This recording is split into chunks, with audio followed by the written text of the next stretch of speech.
Before an NRLW player gets to training, they have already lived a full day. Work, study, family, travel, rehab, pressure. The NRLW pre-season is built in the margins, around everything else that life demands. And for the 7 women asked to lead this team, the question has become bigger than who can set the standard. It is who can carry the weight.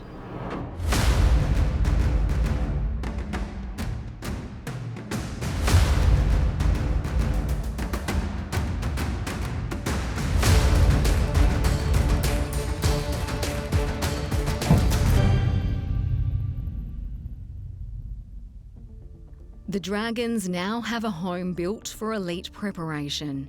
The facilities, the fields, the gym, the meeting rooms, everything points to where the women's game is heading. But the reality of the NRLW still lives somewhere between the professional and the personal. This is still part-time football.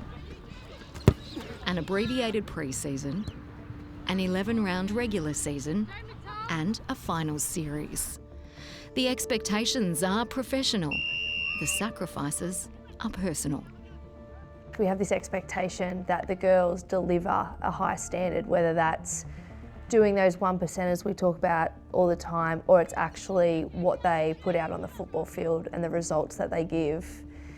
But what we don't talk about a lot is what it takes to get there. So a lot of these girls work full-time, study full-time, have families, have relationships that they've got to try and get their balance right. I've got to give a lot of credit to everybody in the female space, the sacrifices that we make to be able to, obviously be there for football, but also, sustain a job and be financially stable as well. It's not just the players chasing full-time standards in a part-time environment, but many staff members as well. For them, the challenge is to raise the base without ignoring the reality. Well, one thing I say to the girls is I need you to have a full-time mentality in a part-time environment.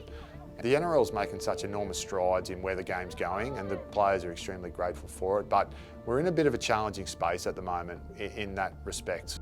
If you look at our staff here, Sammy Bremner, myself, we're the only real full-time staff in the NRLW program. Piggy Riddell's part-time to do recruitment and be my assistant. But outside of that, everyone else has got their own jobs as well. So our head of performance, our physios, our analyst. So that's challenging as well.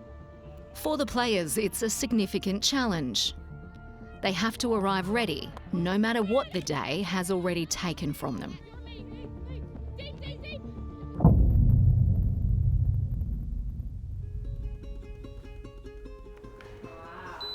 For Zali Hopkins, the day starts a long way from training. Up early, home late, the routine is ingrained. She lives and works in Sydney, then drives south to train in Wollongong. I get up in the morning, usually around 7:15. I'll get up, I'll have my brekkie, have coffee, have a shower every morning. Get ready for work. I usually leave at about 8:30, and then I'll drive to work to Illawarra.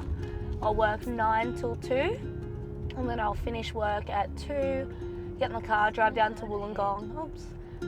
Drive down to Wollongong, get there about 3:10, 3:15, and then I will train until the night, and then I'll finish training at whatever time we finish, drive home back to Cronulla, and then do it all again. Zali works in real estate with former Dragon Jason Nightingale. Glad they got you out of bed? Yeah, I literally opened the door in my pyjamas this morning. Yeah. Good to see you. Zali is bubbly, positive and loud in the best ways at work, much like when she is with the Dragons. How do you reckon you would have gone doing the work and playing football at the same time? In the off-season, no chance. You're so tired and getting through. Yeah, the juggle, especially in the off-season, when you're training as much as you're training, it would be very difficult, if not impossible.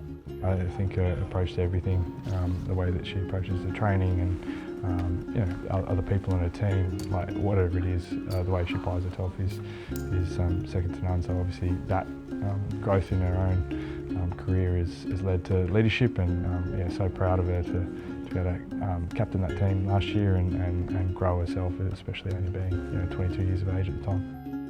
It is hard to stay organised, but when she does say she'll do something and be somewhere, she is. So that's the main part, that reliability on that end, and making it work, even though it's not easy. As the day winds down, Zali must find a way to stay up. If the weight of the career and the commute isn't enough, the pressure to lead and the fight for a place in the team add significant load. I love talking, obviously. I'm very much a chatterbox, but I love dealing with people in general in the community, whether it is footy and it's young girls or older members. If it's to do with real estate, I love chatting to people and getting to know their side of their story. And just, it's a bit of a change. It's something outside of the Shire and footy, so I like that. My boss will kill me for saying this, but hopefully I go down the footy industry and work there eventually one day. But you just do it because, like I said, footy's not going to be around forever. I've got to get myself ahead in terms of post-footy, but I've got to put the work in now, and footy's everything to me. So I'll do whatever I can to show up and put my best foot forward. Keely Brown's commute from work to training is less strenuous, but the hours aren't. She works for the Dragons community team, often out with schools and young fans before returning to the building to train. Dragons! Yeah! Dragons! So I work in community as a community officer at the Dragons, but I also have just started a new role in TARP, we call it. It stands for Tactical Athlete Resilience Program, and pretty much, long story short, it's strength training firefighters to keep them injury-free and in the workforce. Spend a lot of time in schools delivering a health and wellbeing program called the Best You Can Be program. That's one of my favourite parts of the job. It's very fulfilling, obviously encouraging young kids to be at their best, and we try and instill values in them, get them thinking about what values make up good teams, and then how they can apply that to their own lives whilst encouraging healthy lifestyle behaviours. So yeah, I think for me, I genuinely didn't know that you could be a rugby league player when I was that age. So yeah, you see little girls playing in a team of boys, so just find myself going over, having a chat with them, making sure that they understand that they can play rugby league if they want to, and they can now see that on the TV. I suppose when I was growing up, they say you can't be what you can't see, so that's probably why I didn't realise that was a career option, and obviously the game wasn't established the way it is now. So yeah, it's really cool to see that girls now have that opportunity. The narrative's changing around female sport, and little girls can dream big and aspire to be a professional rugby league player. Every team needs players who drive standards, but it also needs people who make others want to stay connected to them. Keely bears the weight of helping to sell the club's message before she even puts on the boots. But as a connector, she's a natural. Did you have fun today? Yeah. Connection is also a strength for Talia Fuima-Ono. She carries her responsibility quietly, yet is a fierce advocate. Through her work with Deadly Choices, Talia helps Indigenous youth. 2, 1, happy! At training, she brings the same calm sense of purpose. Yeah, I'm someone that probably takes footy a little bit too seriously sometimes, so I find that finding stuff that I enjoy outside of football takes that pressure away and allows me to probably enjoy footy more so as a hobby rather than like a job. So yeah, I feel that the kids definitely keep me on my toes, but also give me a little bit of a distraction and purpose outside of the football. Madison Mulhall is still young, but there is nothing juvenile about the way she trains, or the way she studies her double degree at university. She is intense, competitive, chasing high standards in her education and football, but she has quickly learned the value of balance. Yeah, I have sort of two people that I like to associate by. Obviously, one's a footy head and one's like an outside head where I can just focus on work, study, whatever it is outside of footy, and I can sort of switch off, which is really good. So it allows me to, dial in and focus on, what job I'm actually doing at that current moment and not think about what's happened at training last night or whatever it is. I currently study a double degree, so psychology and sport and exercise science. So in the future, obviously want to do sports psychology. That requires further study. So it depends what happens with footy, obviously. Into the future, how long I am in the game for depends on, what I do afterwards. But for now, I aim to finish my double degree this time next year, so I'll have that under my belt. It is quite hard. I have 2 jobs as well, so trying to fit it all in is quite challenging, but I have a good support system around me on a scholarship in the EAP program at uni as well, so they help me with my timetabling and sort of working around me with my training commitments and work commitments as well. In a leadership group, intensity is valuable. But the next step is learning how to make others rise with you.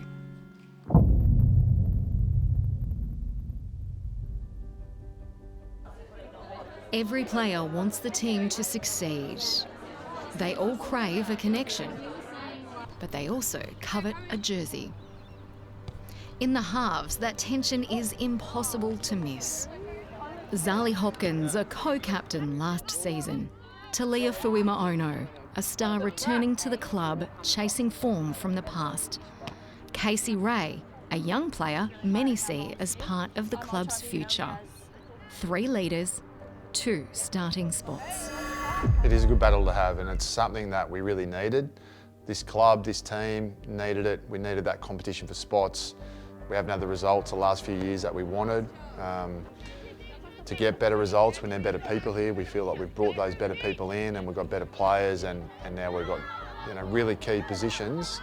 As you said, 3 into 2 doesn't go, and 3 of our leaders are fighting for 2 spots. So very healthy competition, and the girls are doing a great job. I feel like we bounce off each other. I wouldn't be here if it wasn't for the girls.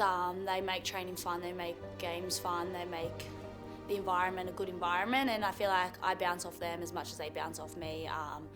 Same with the coaching staff, we have each other's back. I know I got some good halves with me that are competing for that 7 spot as well, and they're doing a great job. We've had a really good pre-season, and I know that if I'm not doing my job up to scratch, that they're right there, and we're all fighting for that same jersey. So yeah, it's pretty cool.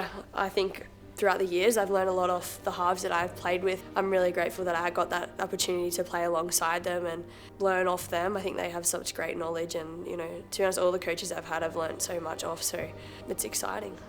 Zali and I have been going rep for rep at training, and it's obviously a healthy competition for the team, and obviously you don't want to, one of us is going to I guess not be in that starting 6 jersey, which is always hard. We're both going to be disappointed if it goes that way, but I'm excited, and hopefully I've put my best foot forward enough to hold that position. But yeah, regardless, I know if it's Zali or I, we're just going to have to do what's best for the team and be happy for each other regardless. Yeah.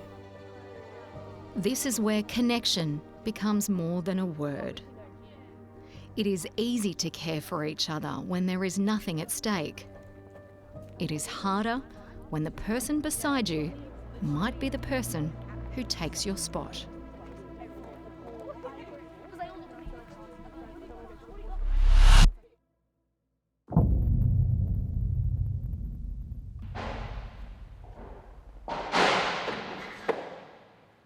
Not every player is fighting for a round 1 jersey. For Bronte Wilson, this season has a different shape. The games will not come this year. The team sessions continue around her. The group moves forward. And still, the work has to be done.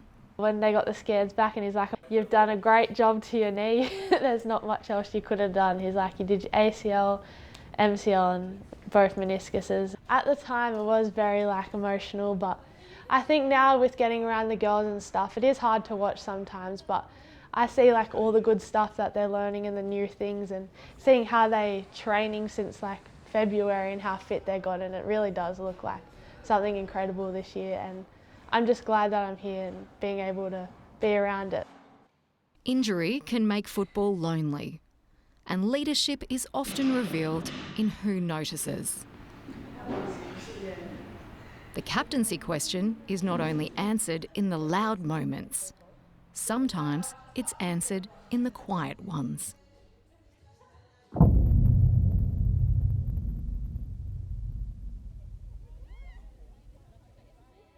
Some weight is easy to see. Travel, work, study, injury, selection pressure. Take a breath and then sit up. Some weight is carried under the surface. Take a breath and then get up. Grief changes what leadership means, and it can make the game feel smaller and the people feel bigger. For Brooke Anderson, leadership has become less about having every answer and more about seeing what others might be carrying. Been in experiences in different sports, different teams, where I was a bit young and I felt, oh my God, this is emotional. Sorry. Oh, fucking hell. I'd rather say something and, potentially get in trouble or whatever, but I think as long as I'm speaking up and sticking up for what's right, I think that's important. And yeah, I think just losing people close to me, I just think life's too short. So I lost my mum to cancer recently, in December last year. She was battling it for 8 years. I think Trin thought you needed a hug, so she just come to give you a hug. Sorry, it's a thing. Oh my God. Appreciate you.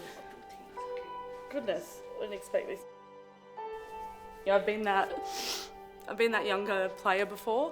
One that's afraid to speak up, and it's a pretty shitty feeling as a younger player coming into a professional environment and you feel like you don't have a voice. She is new to the club, but trust does not only come from time. Here's the game. Sometimes it comes from the way someone makes others feel heard and understood. And I watch people get trampled over, and I refuse to let that happen when I'm around. So that's why I'm like that. Do you have captaincy aspirations in this group?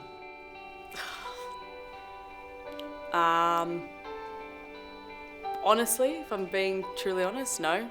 I don't expect any of that stuff. I don't think about that stuff. My priority is, especially being in this new group, getting to know the girls and connecting with the team. As a person, you've got to earn respect as well. So I think just being in a new group, my sole focus is just earning the respect and the trust of the girls.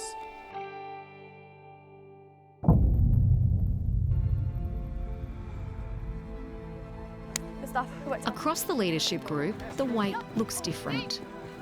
Talia leads with professionalism, Zali with energy and voice, Keely with care, Madison with edge, Casey with promise, and Hannah Southwell carries something different again, experience.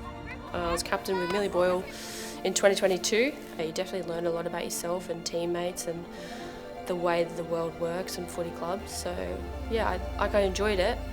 I'm just sort of finding my feet and trying to find how to be a hard ass but also someone approachable. So it's still a bit of a learning curve for me. Some leaders chase responsibility. Some grow into it. Some have been led back toward it. But the role does not get lighter because someone has carried it before. To captain this team, it is not enough to demand more. You have to understand what more costs. As the first trial game approaches, the battle to meet standards intensifies, as does the urgency of picking the captain. It's not just who can lead a drill. It's not just who speaks in a huddle. Not just who performs when the cameras are on. It is who can carry the standard, the pressure, and the people at all times. 7 women have been asked to lead. Each carries something different. One will wear the sea, but all must rise.